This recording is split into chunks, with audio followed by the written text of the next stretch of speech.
বিশাল ভিড়, বিশাল, মানে না হাঁটতে পারলে একদম এসো না কিন্তু। আর এই সাইডে এইখানে কেউ বসতে দেবে না।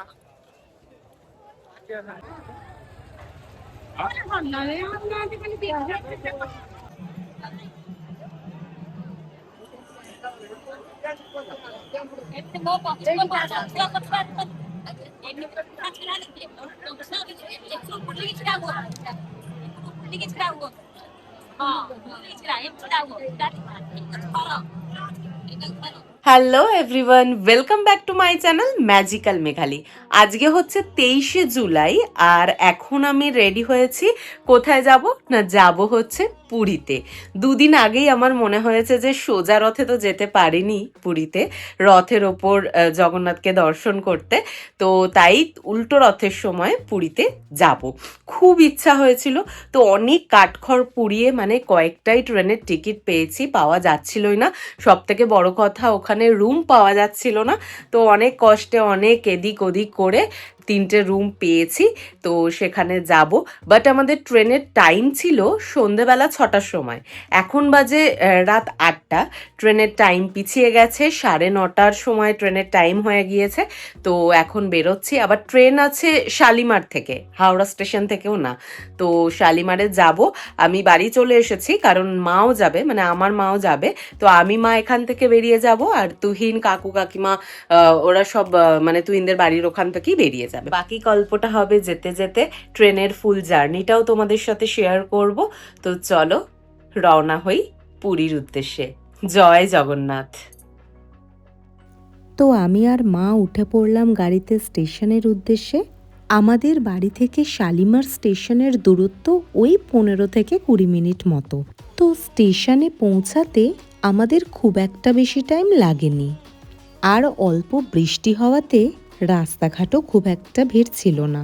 অনলি বেতরের দিকটা একটু ভিড় ছিল, বাট ওটা ম্যানেজেবল।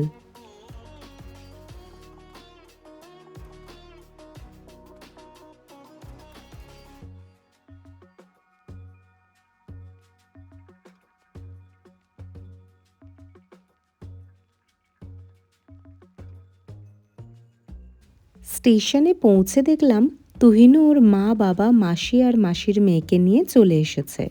তারপরে একসাথে সবাই মিলে চললাম প্ল্যাটফর্মের উদ্দেশ্যে, কারণ ততক্ষণে আমাদের ট্রেন প্ল্যাটফর্মে এন্ট্রি নিয়ে নিয়েছে।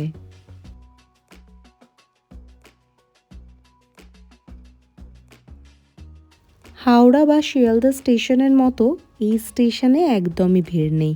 খুবই পরিষ্কার পরিচ্ছন্ন একটা স্টেশন, দেখে খুবই ভালো লাগলো। এজেড পার্সনদের নিয়ে এই স্টেশনে প্ল্যাটফর্মের একদিক থেকে আরেক দিক যেতে কোনো অসুবিধা হবে না, কারণ এসকেলেটর ছিল। এটা একটা খুবই ভালো ব্যাপার, তাই না?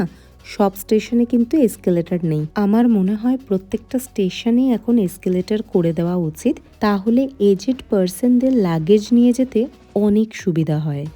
পুরী যাওয়ার জন্য রথযাত্রা স্পেশাল প্রচুর ট্রেনই দিয়েছিল। আমাদের ট্রেনের নাম্বার ছিল 08565। যেহেতু স্পেশাল ট্রেন, তাই এই ট্রেনগুলো ডিলে করবে সেটা আমরা সবাই মোটামুটি জানতাম। একদম দুদিন আগেই ঠিক করেছিলাম, তো এসি মানে কামরা পাইনি, এসিতে পাইনি, স্লিপারেই পেয়েছি। যা পেয়েছি তাতেই যাব, জগন্নাথের কাছে যাব, তো মানে ওরকম কোনো ব্যাপার নেই। তো ঠিক আছে, চলো, সবাই ট্রেনে উঠে গেছে, ট্রেন ছাড়তে এখনো দেরি আছে কিছুটা টাইম, তো এই হচ্ছে ব্যাপার।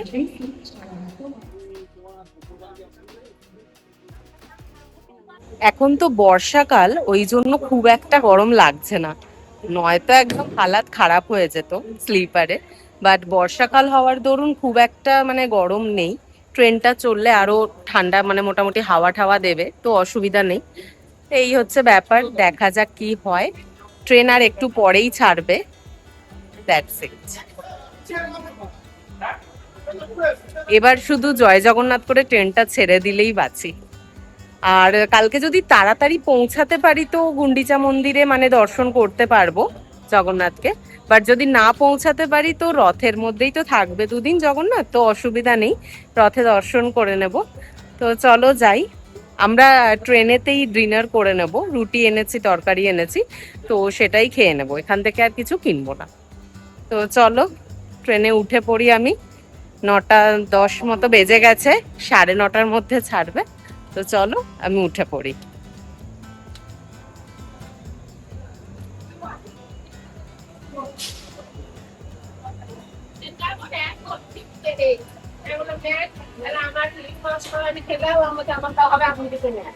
আমাদের ট্রেন তো ছিল 6টার সময়, তারপর ডিলে হওয়ার পরে মেসেজ এসেছিল যে 9:30টায় ছাড়বে। তো একদম 9:30তেই ট্রেন চলতে শুরু করেছিল। তখন আমরা একটু আশাবাদী হয়েছিলাম যে না, ট্রেনটা লেট করবে না। তবে ঠিক মাঝপথে গিয়ে ট্রেনের স্পিড অনেক স্লো হয়ে গিয়েছিল, হয়তো সিগন্যাল পাচ্ছিল না, এরকম কিছু হবে। আমরা এখন সাঁতরাগাছি স্টেশনে চলে এসেছি, মোটামুটি সব লোকই এখানে চলে এসেছে। তবে আমরা এত পরে ট্রেন বুক করেও আমাদের কিন্তু ট্রেন রিজার্ভ হয়েছে, অনেকেরই কিন্তু আরএসি তে হয়েছে। তো এটাও একটা মানে ব্যাপার, যাদের আরএসি তাদের একটা সিটি দুজনকে যেতে হবে, এই আর কি। তো ট্রেন সাঁতরাগাছি থেকে এবার ছেড়ে দিল, তো চলো। ডিনার আমরা বাড়ি থেকেই প্যাক করে নিয়ে গিয়েছিলাম, রুটি, আলুর দম আর পনিরের তরকারি। যেহেতু ট্রেনে জার্নি করা হবে, কখন ডিনার করা হবে এটা ঠিক ছিল না, তাই জন্য ময়দার রুটি করেছিলাম। আর ময়দাটাকে ওই জলের মধ্যে, মানে গরম জলের মধ্যে কড়াতে নেড়ে মেখেছিলাম, দ্যাটস ওয়াই বেশ নরম ছিল রুটিটা। তারপর আমি ডিনারটা খুব ভালো করে এনজয় করলাম। আর আমি প্রথম থেকেই সাইড আপার বারতে উঠে পড়েছিলাম, ওখান থেকে আর নামিনি। ওখানে আমার বসতেও সুবিধা হয়েছে, আর একটু পরে তো শুয়েই পড়েছিলাম।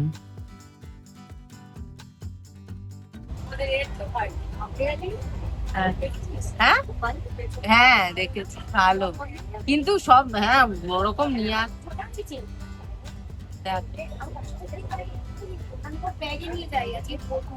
ও হ্যাঁ, চকলেট রেখেছি।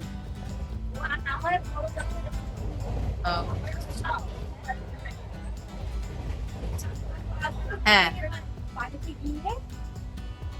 তারপর তুহিনের মাসির সাথে করে গোপাল এনেছিল, তো সেই গোপালের গল্পই করছিল, দেন আমরা পড়লাম ঘুমিয়ে।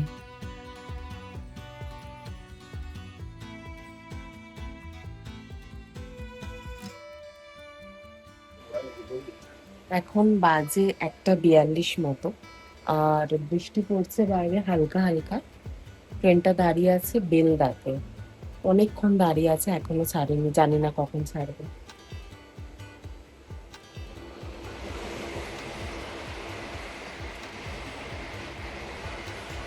পুরো ফাঁকা স্টেশন।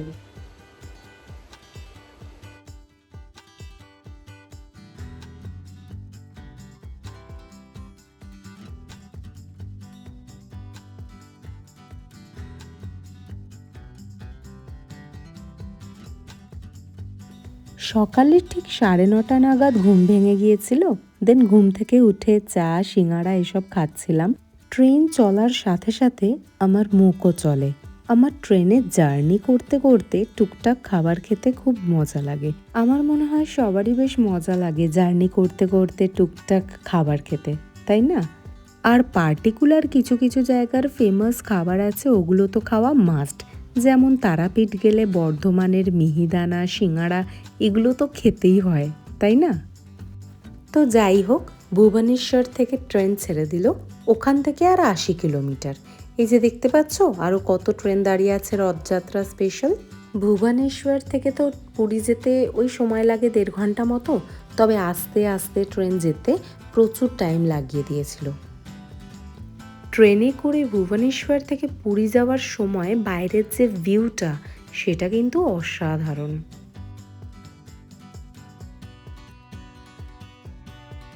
তারপর চলে এলো সাক্ষীগোপাল, আর সাক্ষীগোপালে ট্রেন ঢুকতেই আমরা বুঝতে পারলাম যে পুরী যেতে আর বেশি টাইম নেই, আর ট্রেনটা তাড়াতাড়ি পৌঁছে দিয়েছিল। তবে যেই টাইমে ঢোকার কথা ছিল সেই সময় তো পৌঁছায়নি, কারণ ট্রেনটা যাওয়ার সময় লেট করেছিল 2 ঘন্টা, তো লেট তো হবেই, তাই না? ট্রেন আমাদের ঢোকার কথা ছিল সকাল 6টায়, সেটা ঢুকেছিল 11:15 নাগাদ। তবে তাও বলবো খুব বেশি লেট করেনি, কারণ এই স্পেশাল ট্রেনগুলো আর এই সাউথের ট্রেন কিন্তু প্রচুর লেট করে। ওয়্যার ইজ মাই ট্রেন যে অ্যাপটা আছে সেখানে দেখাচ্ছিল ট্রেন ঢুকবে 1:15 নাগাদ, তবে সেটা কিন্তু হয়নি। লাকিলি আমরা তার আগেই পৌঁছে গিয়েছিলাম।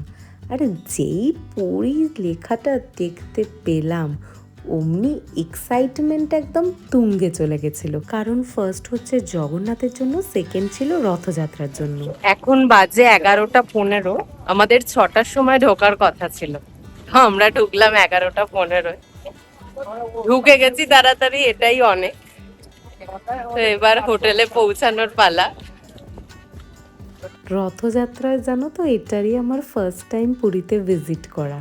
আর পুরীতে এই সময় প্রচুর ভিড়, অনেকে উল্টো রথে মানে বাড়ি যাচ্ছে, আবার অনেকে পুরীতে আসছে, কারণ উল্টো রথের পরে কিন্তু প্রচুর প্রোগ্রাম থাকে।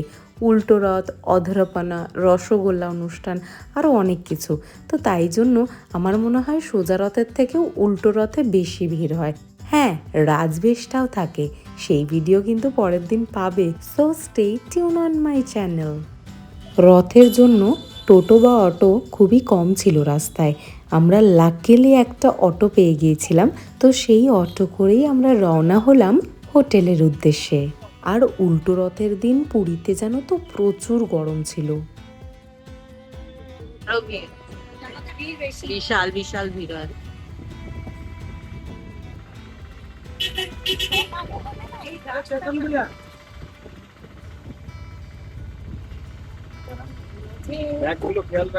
সব আছে।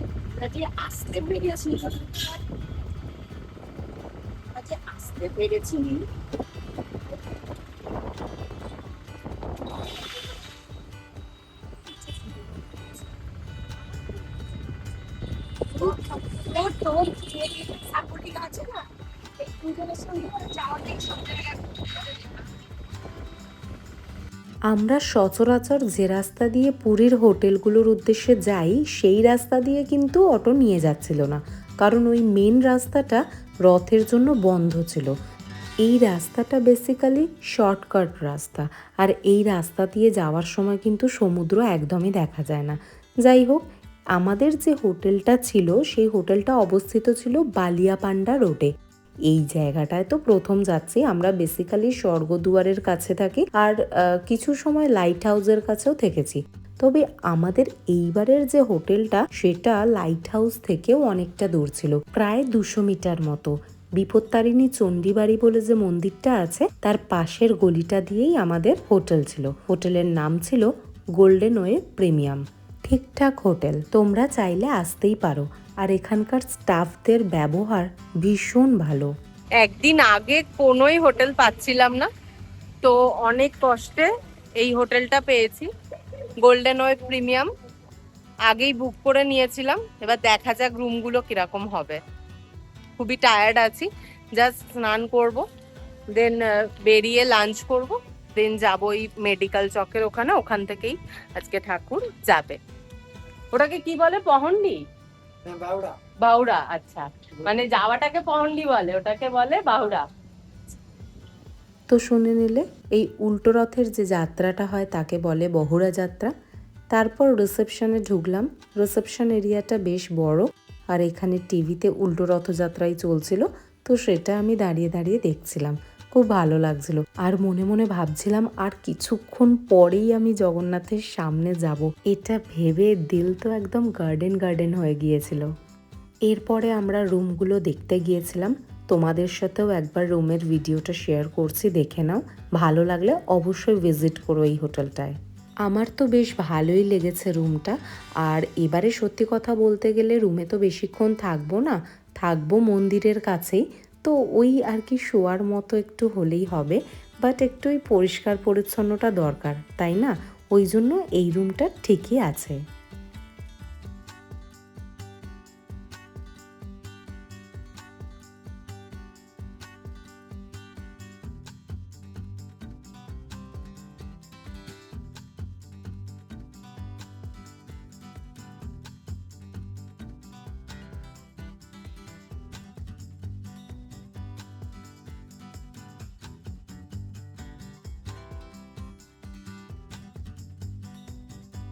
রুমের বারান্দা থেকে সি ভিউটা ঠিক এরকম।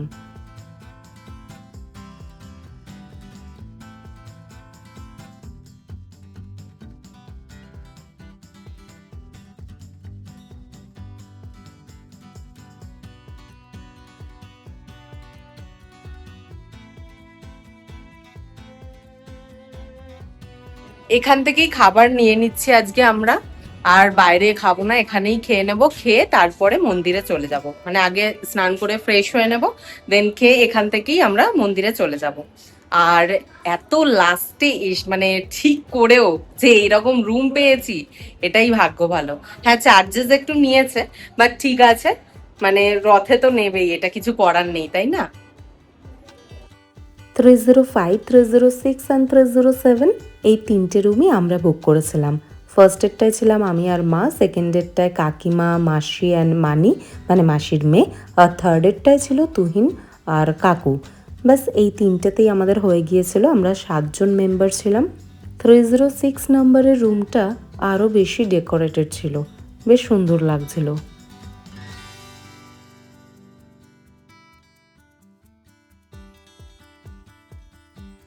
ওয়াশরুমটাও বেশ পরিষ্কার পরিচ্ছন্নই ছিল, আর ব্রাশ, সোপ, টুথপেস্ট, একটা চিরুনি, দেন শ্যাম্পু, তেল এগুলো হোটেল থেকেই প্রোভাইড করে দিয়েছিল।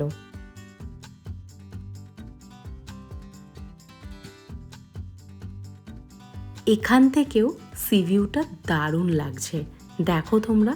কমেন্ট করে জানাতে ভুলো না হোটেলের রুমগুলো কেমন লাগলো দেখতে। আর এই পাশে যে বিল্ডিংটা দেখছো, এটাই হচ্ছে বিপত্তারিণী চণ্ডীবাড়ি। মোটামুটি কোনো গাড়িকে এই অ্যাড্রেসটা বললে ওরা চিনতে পারবে।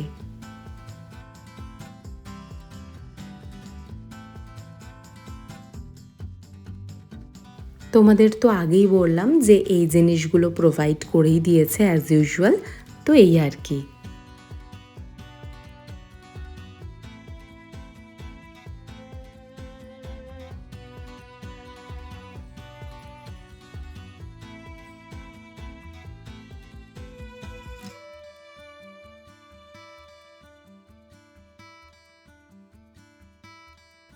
আর এখানে রয়েছিল চা কফি করার সরঞ্জাম।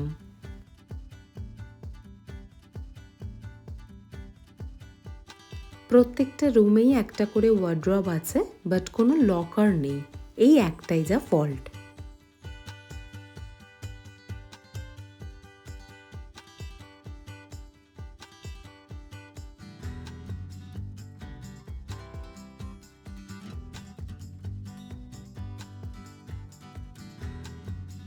আমি ফার্স্টেই একটু কাজলটা রিমুভ করে নিচ্ছিলাম, এরপরে ফ্রেশ হব। রুমের মধ্যে একটা ডেস্কও আছে, যেখানে তোমরা ল্যাপটপ নিয়ে কাজ করতে পারো বা কোনো লেখালেখি থাকলেও করতে পারো।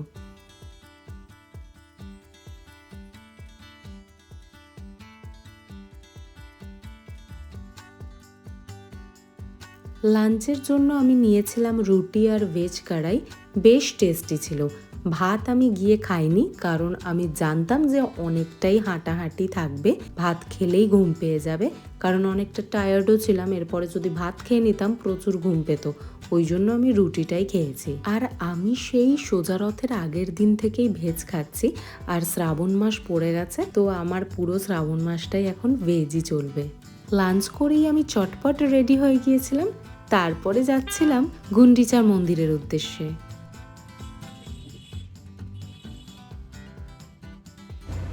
হোটেলের সামনে থেকেই পেয়ে গেছি আমরা, টোটো পেয়ে গেছি।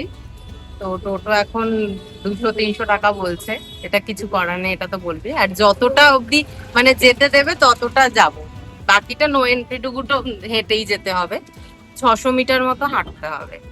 তো দেখা যাক কতটা অবধি যায় টোটো।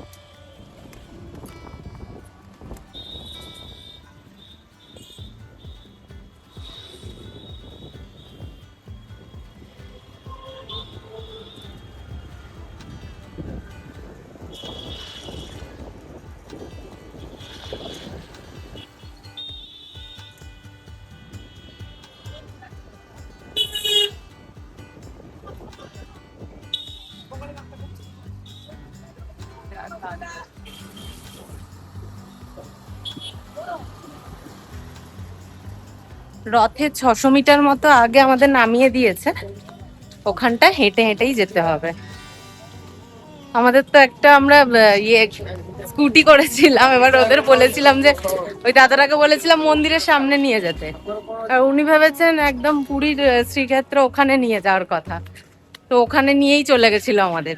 তারপরে আবার ওখান থেকে ঘুরিয়ে এদিকে নিয়ে এলো, এখান থেকে যাচ্ছি আমরা।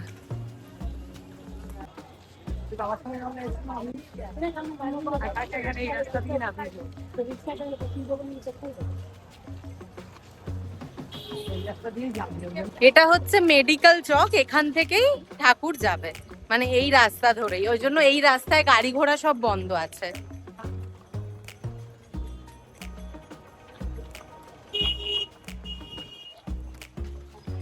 যে ওদিকে পুলিশ স্টেশন, ওটা পুরীর পুলিশ স্টেশন, আর এদিকেও অনেক লজ আছে, কেউ যদি চাও রথের সময় এরকম লজেও থাকতে পারো।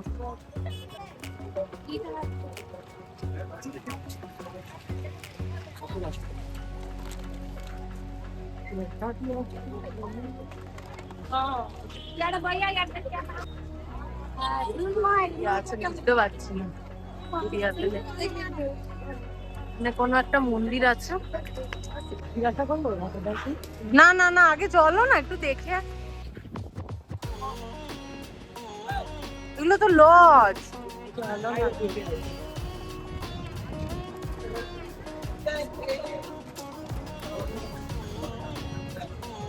এই দেখো এখানেও রথ যাচ্ছে, ছোট ছোট রথ।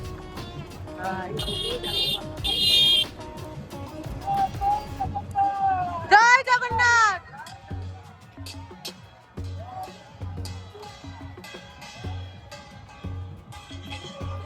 এটা হচ্ছে জগন্নাথের মাসির বাড়ি।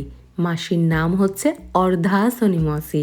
গুন্ডিচা কিন্তু মাসি না, গুন্ডিচা হচ্ছে জগন্নাথের মা, আর গুন্ডিচা মন্দিরটা হচ্ছে জগন্নাথের জন্মবেদী।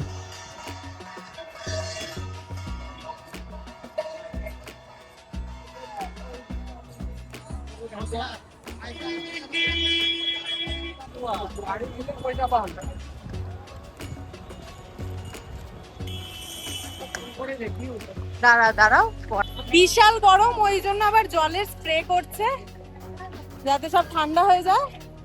জয় জগন্নাথ। আর সামনেই আছে রথ। এটা হচ্ছে জগন্নাথ দেবের এক পরম ভক্ত যার নাম শালবেগ, তার মাজার। সে তো মুসলিম ছিল, এটা তার মাজার। তবে এই মাজারেও কিন্তু জগন্নাথ দেবের একটা মূর্তি আছে, আর এই জায়গায় রথে আসার সময় জগন্নাথ দেব অবশ্যই দাঁড়ায়, দাঁড়িয়ে শালবেগের সাথে একটু আলাপ আলোচনা করে। আহে নীলা সাইলা গানটা শুনেছ? ওই গানটা কিন্তু এই শালবেগেরই গাওয়া। ভগবান আর ভক্তের এই যে কি লীলা, এটা আমি বলে বোঝাতে পারবো না।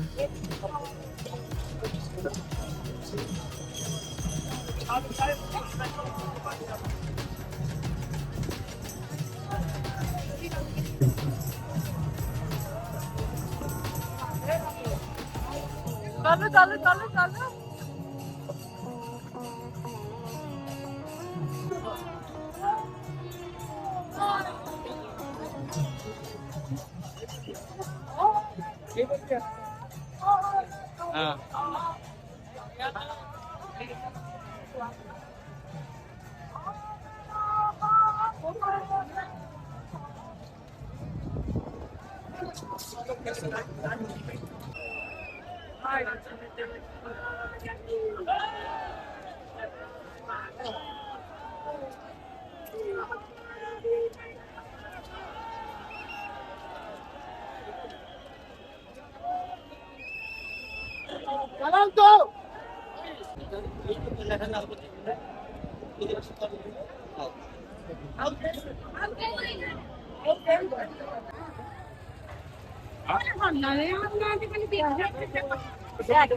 জয় জগন্নাথ।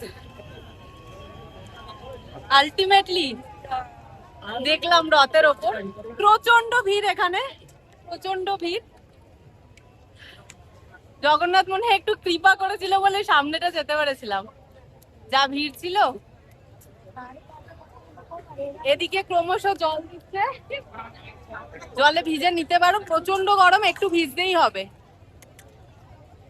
এখন রাজা মানে ওখানে ঝাড় দিচ্ছে, জগন্নাথকে পুজো করবে, তারপরে রথ টানা শুরু হবে 4টের সময়। বিশাল ভিড়, বিশাল, মানে না হাঁটতে পারলে একদম এসো না কিন্তু। আর এই সাইডে এইখানে কেউ বসতে দেবে না। আমরা সামনে থেকে একটু এগিয়ে যাচ্ছি, কারণ সামনেটা তো প্রচুর ভিড়, মানে রথ টানা যখনই শুরু হবে তখন হুড় করে লোক যাবে, ওই জন্য আমরা একটু এগিয়ে যাচ্ছি। সাইডে প্রচুর কোল্ড ড্রিঙ্কস এসবের দোকান আছে, আবার অনেকে বসেও পড়েছে। এই যে এখানে যেতে যেতে একটা হেভি জিনিস দেখতে পেলাম, তেলের বোতল দিয়ে রথ করেছে।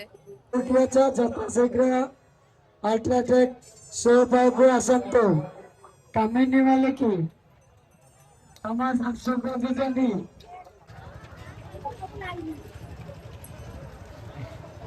ওদিকে যাচ্ছো না?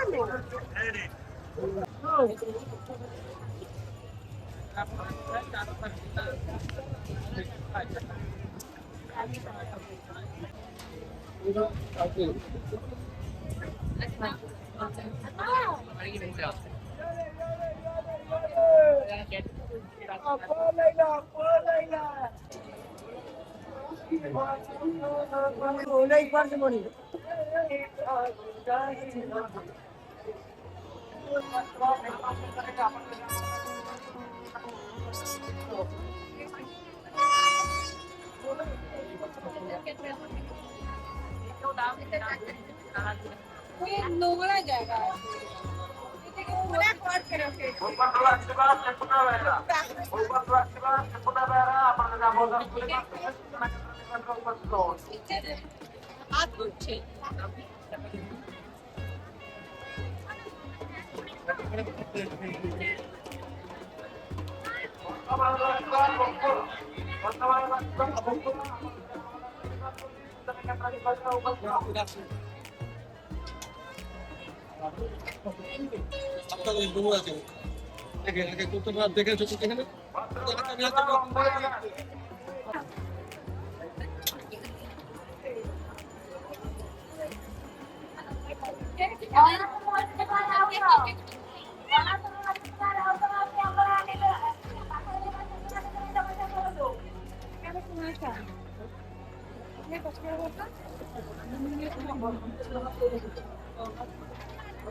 অনেক টাইম পর বলভদ্রের রথ সবে আসতে শুরু করলো, আর রথগুলো এতই বড় হয় যে এইটুকু রাস্তাও আসতে অনেক টাইম লাগে।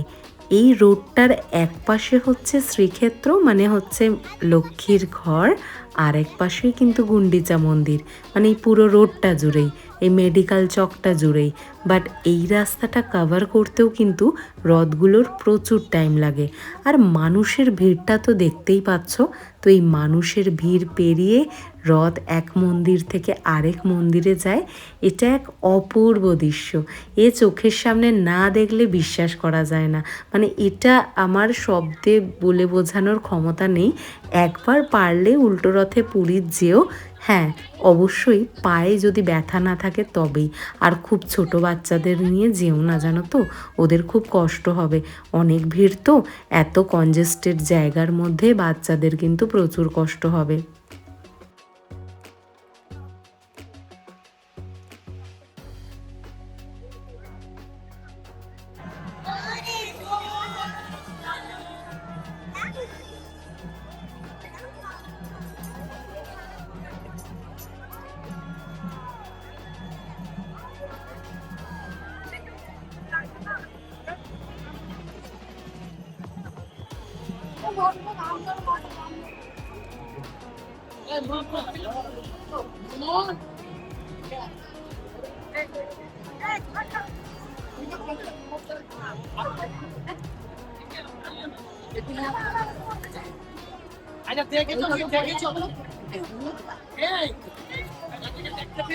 ওরা আবার কি আমার সামনে দিতে স্টপ দুইটা স্টপ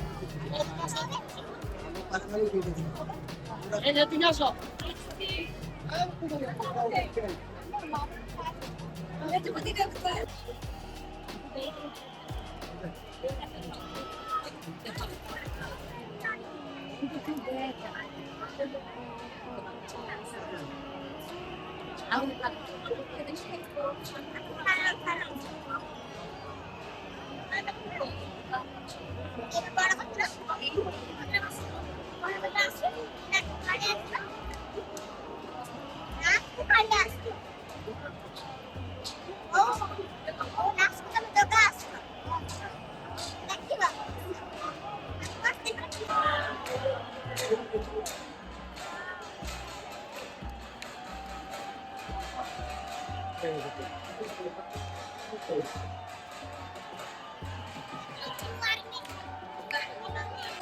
আমি একটা রত্ন তালিবান পা বদল দিয়েছিলাম এখানে দিন চাই সিদ্ধা করলে রত্ন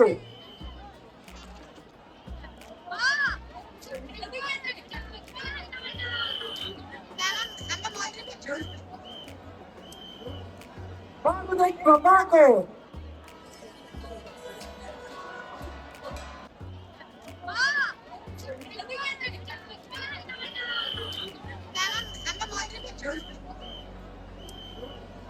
বাবু দেখো বাবু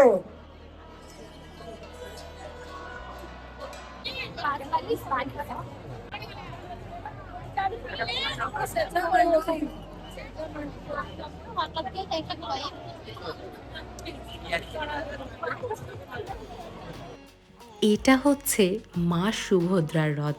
মা সুভদ্রার রথকে জানো তো চলন্ত দুর্গা বলা হয়। আমি শুধু বলভদ্রের রথটাই টানতে পারিনি, বাকি মা সুভদ্রা আর জগন্নাথের রথ দড়ি ধরে একটু প্রণাম করেছি, কারণ রথ টানা তো সম্ভব না, দেখতেই পাচ্ছ ঠিক কতটা ভিড়। তবে রথের দড়ি ধরে স্পর্শ করে যে প্রণাম করেছি, এটাই আমার কাছে এনাফ। এটা একটা লাইফ টাইম এক্সপিরিয়েন্স। এত ভালো লেগেছে, এই যে রথগুলো আমার চোখের সামনে চলছে, এটা দেখেই খুবই আনন্দ লাগছিল।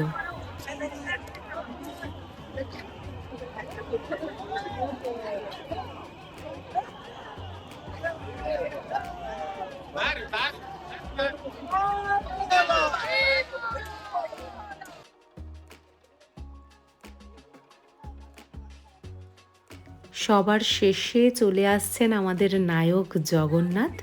ব্যাস, এনাকে দেখেই সব কিছু শান্ত হয়ে যায়, সব কিছু ভুলে যাওয়া যায়।